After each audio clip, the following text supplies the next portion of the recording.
ఎవరా ఇంత కథ జరిగిందారా? సరే కానీ మరి నేను వాళ్ళని పిలిపిస్తా కానీ మరి రేపు మళ్ళీ మీరు నువ్వు గవాయికి రావాలి. మరి అది ఏం సంగతి జరిగిందో చెప్పడానికి నువ్వు రావాలి. నేను వాళ్ళని పిలిపించి అదేందో తెలుసుకుంటా నేను. ఓకేనా? బర్లకు నీళ్ళు పెట్టినావురా? పెట్టరాపో. ఇప్పుడు నర్సయ్యకి ఫోన్ చేద్దాం. ఏడున్నాడు? హలో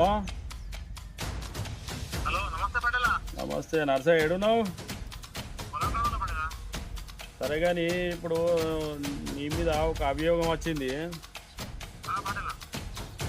గురించి నాకు కొద్దిగా విషయం తెలిసింది.